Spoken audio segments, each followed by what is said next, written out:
Hello और कैसे हैं आप सब। मेरा नाम गर्वित है और आज मैं आपको एक होम्योपैथिक रेमेडी के बारे में बताने वाला हूँ। इस रेमेडी का नाम है स्पॉन्जिया टोस्टा। ये मैंने एक पहली वीडियो बनाई हुई है, अगर आपने वो वीडियो नहीं देखी तो वो देखिए। उसके बाद का आज मैं आगे बताने वाला हूँ। आज मैं इसके बचे हुए पर्टिकुलर्स के बारे में बात करूंगा। तो चलिए शुरू करते हैं। जो इसका माउथ होएगा, जो टंग होगी वो ड्राई होगी और ब्राउनिश कलर की होगी। Also it will be full of vesicles. अब थ्रोट पे चलते हैं इसके। The throat will have stinging and burning sensation. Also dryness will be present. Also there will be thyroid gland which is swollen. उसको हम exophthalmic goiter भी कहते हैं. All the complaints will be aggravated by eating sweet things. अब हम इसके stomach पे चलते हैं.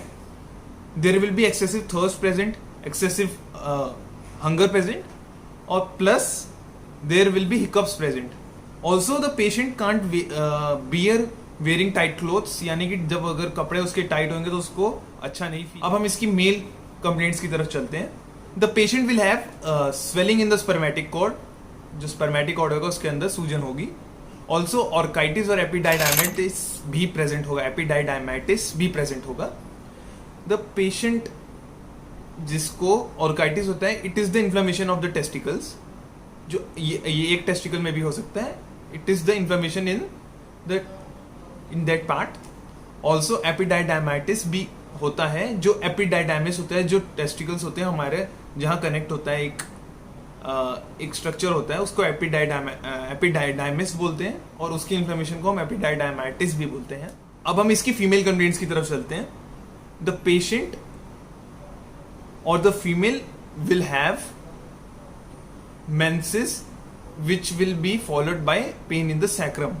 Also there will be amenorrhoea with asthma. Asthma के साथ एमेनोरिया होएगा पेशेंट को। अब हम इसकी रेस्पिरेटरी कंप्लेंट्स की तरफ चलते हैं।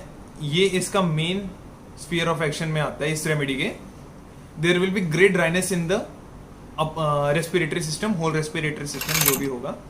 Also there will be laryngitis. Laryngitis यानी कि inflammation of the larynx, plus larynx will be dry, क्योंकि ड्राइनेस इसका काफी अच्छा कैरेक्टरिस्टिक सिम्टम है। Also there will be hoarseness in the larynx. जो larynx होगा उसके अंदर hoarseness होगी, यानी कि खराश टाइप की फीलिंग आएगी। Also there will be sensation as if saw is driven through a pine board. Cough, dry barking, croupy sensation will be there. और ये सब जो भी कंप्लेंट्स होंगी during inspiration and before midnight ही दिखेंगी ज्यादातर। सिंपैथेटिक क्रॉनिक कफ काफी सही सिम्टम है इस रेमेडी का।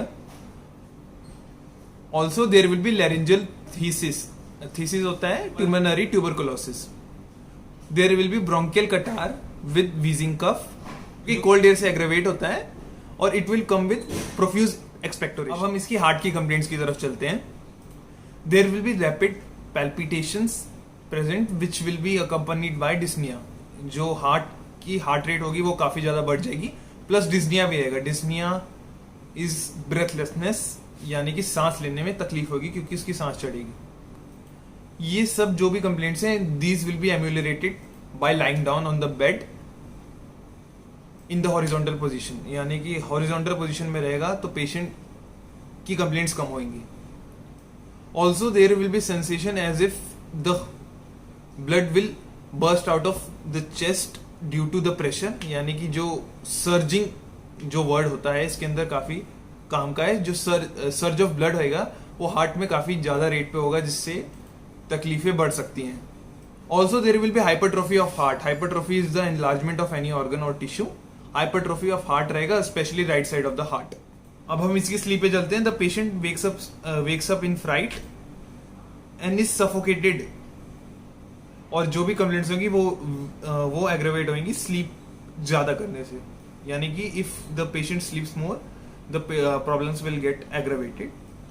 ऑल्सो अब हम आगे बढ़ते हैं। The patient has fevers. There will be sudden rise in the body heat which will be accompanied by anxiety. Anxiety patient को खूब होगी क्योंकि मेंटल सिम्टम में मैंने आपको इसके बारे में बताया है। There will be heat and redness of face. Also there will be perspiration present all over the body. अब हम इसकी मोडालिटीज पे चलते हैं। The patient will get aggravated by ascending, by wind and before midnight. Also the complaints will be ameliorated by descending and lying with head low. अगर वो सोएगा, उसका सिर नीचे की तरफ होगा, तो फिर उसको उसकी जो भी कंप्लेंट्स है वो एमेलियोरेट होगी। अब इसको हम कंपेयर कर सकते हैं एकोनाइट और लैकिसिस से। तो आशा करता हूँ आपको ये रेमेडी समझ में आई हो, स्पॉन्जिया टोस्टा। अगर कोई भी तकलीफ हो इस रेमेडी में तो आप मेरे को कमेंट सेक्शन में पूछिए। आशा करता हूँ समझे सब कुछ, नहीं तो फिर मैं ट्राई करूंगा, अपनी कोशिश पूरी करूंगा आपको समझाने का। थैंक यू सो मच, मिलते हैं अगली वीडियो में।